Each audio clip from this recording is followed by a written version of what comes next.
Senegal, Africa. Where you start? Tell us the importance of Senegal in Africa, its location. I know, but I want you to tell people. Yeah, so for a lot of people that don't know, man, Senegal is like, it's the primary location for anything from West Africa and beyond. Reason being is because it's only 6 hours from New York on a plane, same distance from New York to LA, 6 hours from Senegal to Paris, 6 hours from Paris, 6 hours from Dubai, 6 hours from Morocco, 6 hours from the UK. So it don't matter where you coming from, man. That magic number 6 will do you straight there, one direct flight straight into Senegal. So it's the perfect destination if you want to go anywhere into Africa. You know what I'm saying? And it's also the place. It's also the place that's closest to the United States. Right. So that's where slavery. Yeah. That's the last stop for slavery. Can you talk about that? I went over there. That was the first. That was a stop where from like that's where they gathered all the slaves, period, to figure out where they was gonna go in the world. Like all the slaves would come, all be in Senegal, and then they go through that door of no return, and they go whether they going to Europe, whether they going to the Virgin Islands, or whether they going to America. From Senegal, that's where they shipped all the slaves out. And if they was gonna be connecting, then they would connect through Ghana. Wow, man! And let me tell you, so it's such an historical place. And you said something, the door of no return. I never realized. Did any African slaves ever make it back to Africa? Like when slavery was over, did any slaves ever make it back? You know, that's actually a good question, Joe. Like, honestly, I don't think any of them ever really made it back. You know, that's what African Americans, those are the slaves that never made it back. Like all of our homies in Brooklyn and LA and Chicago, those are the same. Those are the descendants of those slaves that never made it back. And as you know, especially when you look at things like the Willie Lynch letter as to how they programmed our brains, man, and so much fear and not being able to, like develop into anything bigger than what we know ourselves to be, and that's service. So at the end of the day, when you look at where we at and how sometimes a lot of us, like we kind of broke the chain because we went against all odds to make it to where we at. But the average African American, man, they kind of content with where they at. They may have a dream, but they may think the dream is too big to be achieved. So it was all of that training leaving all the way up until now, man, that route that allowed us to really not be as, great as we should be, man, because we've been brainwashed in so many ways. Akon, man, you're different than me. You're a kid from Senegal. I'm a kid from the Bronx. And, you made it through your talents and your music, but you still find a way to do something that's bigger than that. You go back to the motherland and you put lights. Explain to us what you've been doing with the lights in Africa. All right, so it started as a philanthropic idea, something that we did for a charity to give back home. And I realized as we started to give and donate lights into Africa, man, I didn't realize how many people in Africa was without no electricity. You know what I mean? Like it was crazy because Africa actually, we're the ones that they extract all the elements from Africa to create electricity for everywhere else in the world. You know what I mean? So I didn't really understand how we was really that definitely damn near 70%, black in the whole continent that feeds over 1 billion people. So then I started to realize how much of an impact this had to be. And it started from a charity standpoint. Then before you know it, I created it went from a non-profit to a for-profit business. Because one thing I never wanted was Africa to be the richest country in the world, but didn't have their handout. So then I started to get more educated, with electricity, understanding how it all works, the elements of it, the different types of ways to distribute energy and things of that nature. And then before you know it, I ended up creating the solar aspect because I feel like solar was the way to go in Africa because we got so much sun that we'll never run out of. Africa got everything, literally, including sun that can electrify the whole continent. So that became my concentrated way of just providing, electricity to the continent. But we started donating lights to all the villages. And then from there, we used that, utilizing that to be able to get all the local officials to get us the contracts for the cities. And now we're in 16 countries actually providing lights for everybody in Africa. Man, bro. Yeah. That's crazy, Akon, because, I went on tour with you in Africa.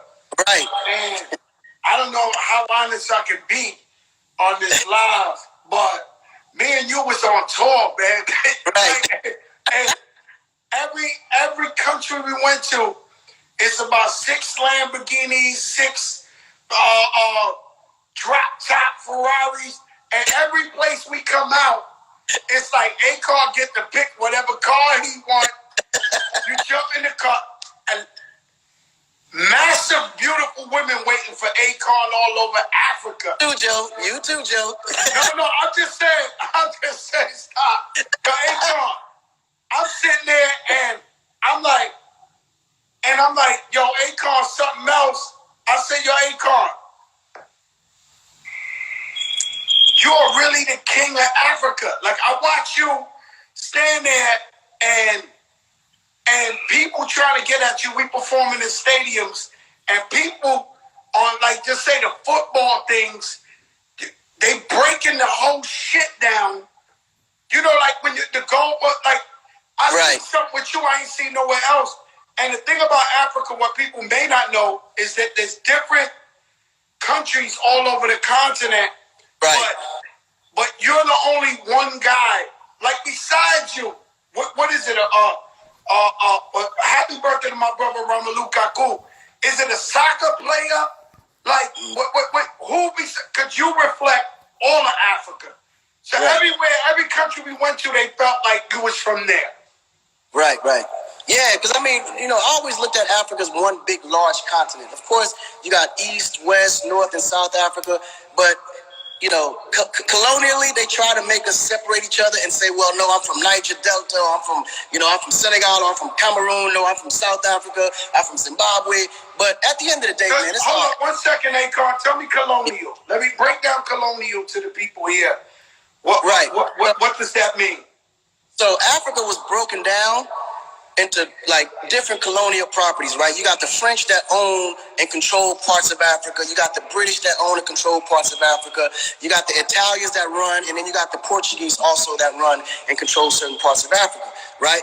The Americans never really went into Africa like that, so they don't really have too much control into that aspect of it. But because of those colonial aspects being targeting those particular countries, they all went there for specific resources, whether it be gold, iron ore, diamonds, platinum, or whatever the case they out there in there for. They all have their agendas. And what they used to do, because that area, for instance, like let's say Sierra Leone, that's fully rich of diamonds, whoever controls Sierra Leone will create wars against the other side and then go do tribal wars so they can pretty much have the control over those diamonds. So they would, you could say, provide weapons to the locals there to go off on anybody that would come into that particular territory. So it's no different from LA gangs. Like, all it takes is for somebody to get a cousin shot, then that cousin's cousin come back to retaliate for that person. And before you know it, you got two tribes going against each other. But at the end of the day, what ended up happening was because they had those controls, they know how to create conflict amongst each other to stay controlling over the minerals and all the elements that's within Africa itself. So that's what really killed us in so many ways, because we as Africans, we're allowed to get paid to protect our own minerals, but we're protecting it for them rather than for ourselves. Okay, that is beautiful, because everywhere we went in Africa, there was a different dialect.